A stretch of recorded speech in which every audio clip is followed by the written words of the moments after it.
This is the Night Wolf howling at you, and once more we are opening up a dimensional gate to the DC Multiverse to take a look at the Batgirl figure that's been Jokerized.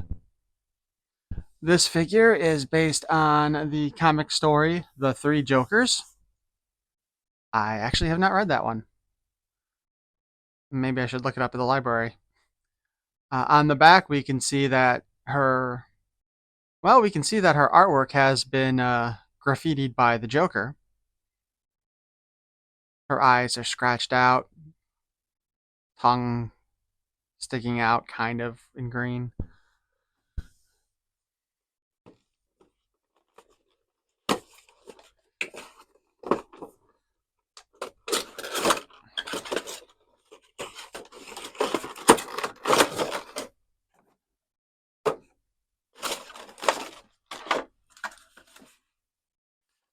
So we have a special extra for the stand, it looks like, as well as her actual general McFarlane stand has been painted green with a bat symbol on it. And her card has also been graffitied differently than the back of the package, which is kind of cool, even though it's like the same image. Let's get this stuff out of here real quick.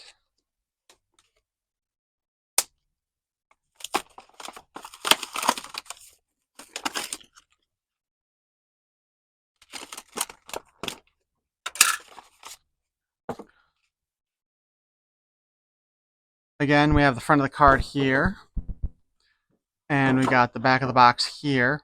Same picture, different amounts of vandalism on them. Although the signature looks to be the same in the upper corner.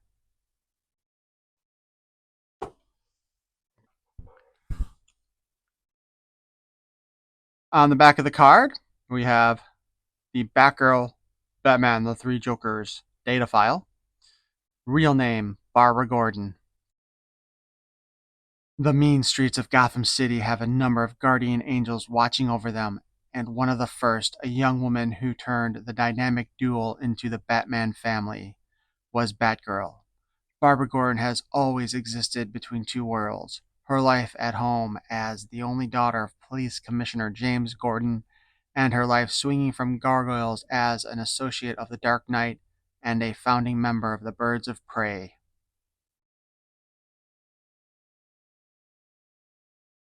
Additionally, we get four playing cards. Now, what I find myself wondering, well, first off, we got the Queen, the 10, 3, and a 6. Diamond, heart,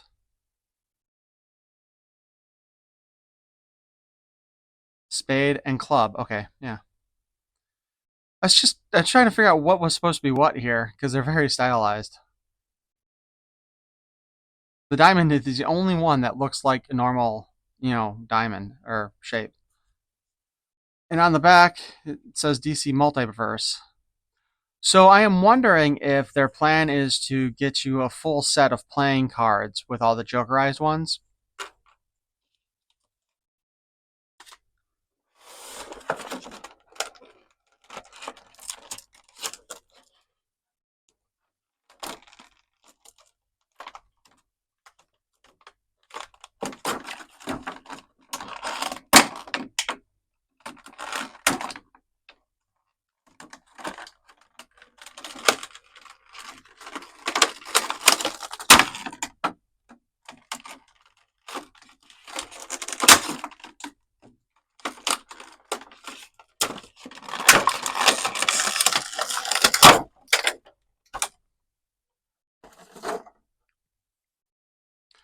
So I ended up having to get her off of eBay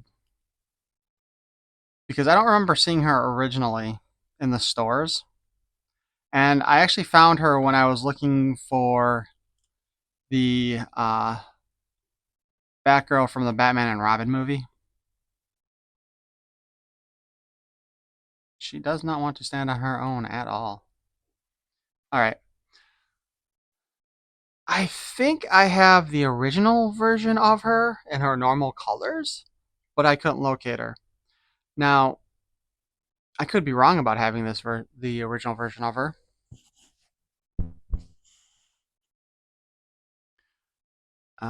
Because I ended up packing away a bunch of my figures a while ago when I was trying to rearrange stuff, and I haven't been able to look at a lot of them.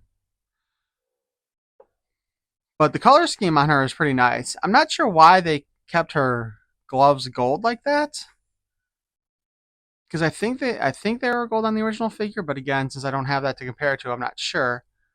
But I'm surprised they didn't just like match the yellow in the belt or the cape in that case, or just made them green like the boots. Which in truth probably would have made more sense considering I think her boots and her gloves were the same color in the original figure also.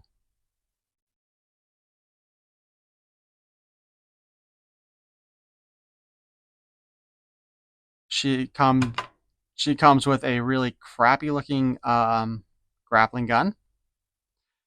It looks like some weird hybrid version of the one from the '89 Michael Keaton movie.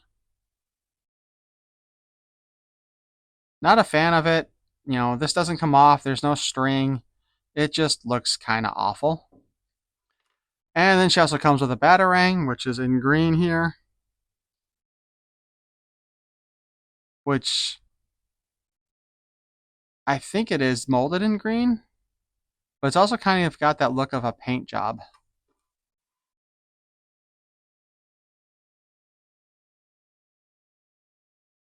I'm also kind of surprised they didn't actually do like a big Joker smile on her because it looks like that's what they have done with some of the other figures. Because from what I have seen so far, there seems to be two separate lines of Jokerized figures.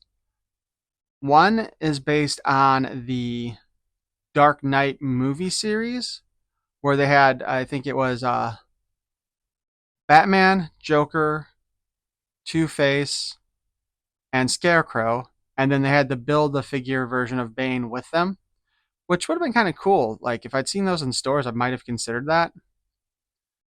But there's also this DC Multiverse comic based one where I've seen, I think, two different Batman figures done this way. I think it was Darkest Night and White Knight versions of Batman, and I've seen a Red Robin, and I could have sworn I saw a regular Robin, or it might have been like a vampire version of Robin that was Jokerized, or maybe I'm just confused because maybe a vampire version of Damien looked like he was Jokerized. I don't know. But that's what's got me wondering is if you get all the Jokerized figures from the multiverse ones, because the comic based ones are the ones that seem to be coming with the playing cards, where the other one, the Dark Knight movie series versions, came with Bane collect and connect parts. So she's another one of those characters that has the stupid molded cape that I hate so much.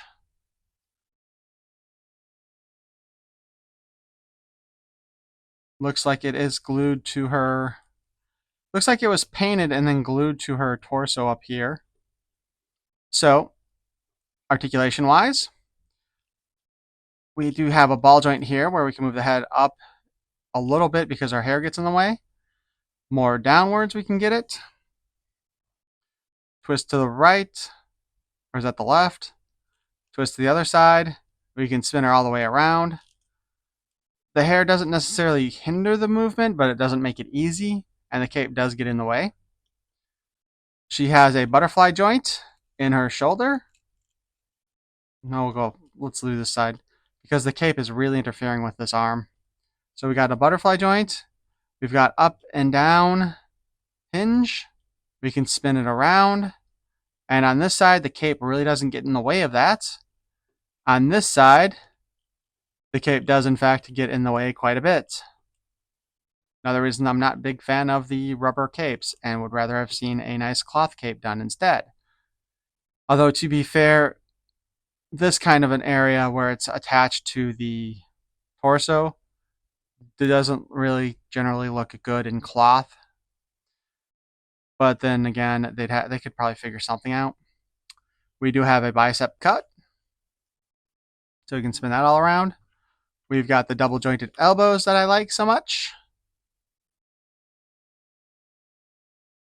She's got a hinge on the wrist that goes up and down, and we can spin it around.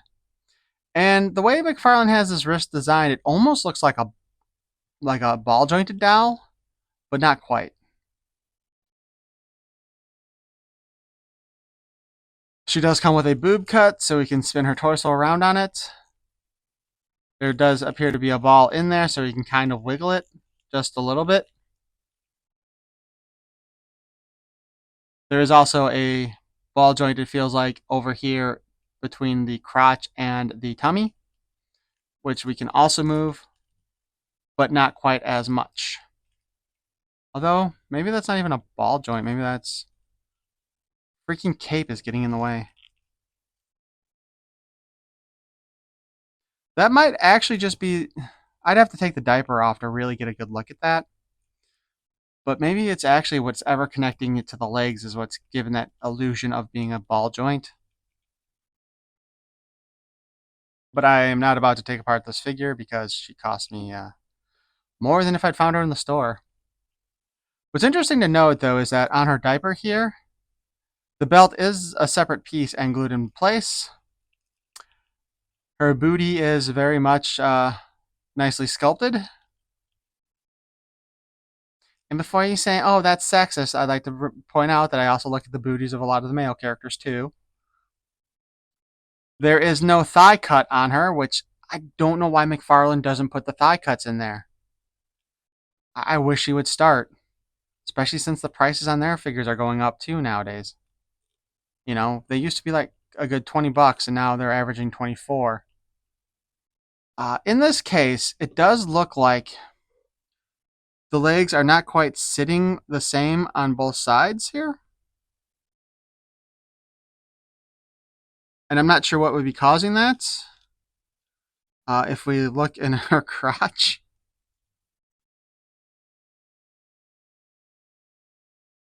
That's an interesting bit of jointing there. I can see a little more space over on this side than on this side, so something's not sitting quite correctly, it looks like, overall. And maybe it's the diaper itself is kind of molded funny. And there appears to be a dark stain right in her butt crack, so she may have crapped herself. I have no idea if you can see that. So anyway, with her leg articulation, we can kick up, and then we can kick out, giving us a really good high kick with this figure. I guess I got to give them credit because the jointing that they do for the legs here is actually really nicely done. I just wish they could give us a thigh cut, and it doesn't have to be up at the top here. It could be towards the middle. We can kick forward only about yay far. And we can kick back about this far before the butt gets in the way. Still not bad. We have a double jointed knee, which is great, except for, again, without the thigh cut. That does limit a lot of our positioning availability. So where you would want, like, you can twist the foot like this to kind of represent like if she has her leg out a little bit, but the whole thigh should be turned for that sort of thing.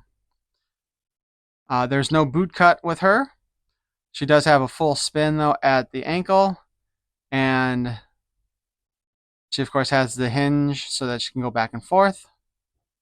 There's no rocker joint, but she does have toe articulation, which is one of the things that McFarlane does do on everything. I like the toe articulation because it does allow you to have a little more dramatic look to it to the figure standing, because you can have the foot of the foot still sitting on the ground in different positions. But again, that thigh cut would be really nice.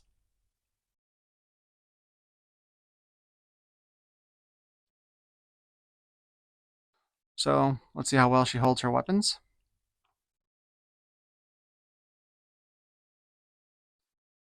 I like that she has a trigger finger, but there's like no trigger thing on here. And I wonder, like, should this be held like this between her? I'm guessing this is actually how it's supposed to be held with her hand, the one finger, the trigger finger up at the top and the rest at the bottom. Though, to be fair, I would think that if you were actually going to be holding on to something like that, you would want that to be in the middle here. Like if you're like if you're holding onto a sai to do a stabbing motion. In all truth, this is probably going to go into the spare parts box because I don't like it anyway. And it does seem like that does kind of mangle the finger a little bit. We also have the batarang, which I guess the best way to put that in the hand is going to be kind of like this. So we can have her getting ready to toss it.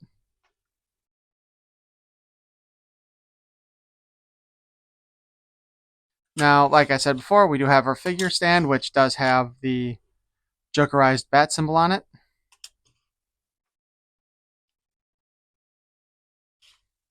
But we do have this additional stand, which it does have this little groove here where you can put it a little bit on top of the stand itself, the other stand itself. Let me take the figure off. So we can slide that in here just a little bit, like about yay amount. Which I think it probably should have gone a little further down. Again, with the figure stand, maybe it would have been better off if it was designed to hit like somewhere around here. But it's obviously designed to hold the cards. But is it supposed to hold the figure card like that? Or are you supposed to put the playing card in there? In all truth, it probably doesn't really matter if we're being honest. And I think, in all truth, again, we'd probably want to put the character card in there. So ultimately, the way we would probably display Babs here would be something like this.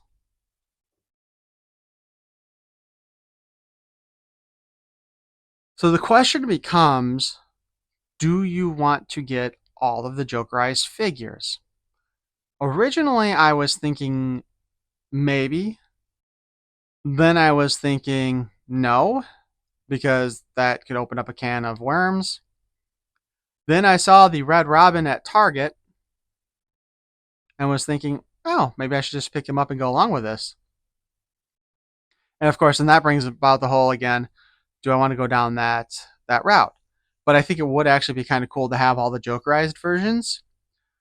And then I saw that there are multiple Batmans for this Jokerized line with the playing cards from the comics. And then I'm like, oh God, do I really want to deal with that?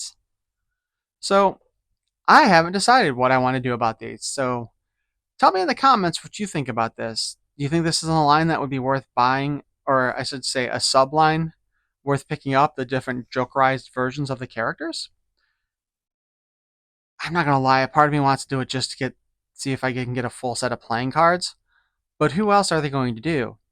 We've got Batgirl, we got a Red Robin, we got two different Batmans.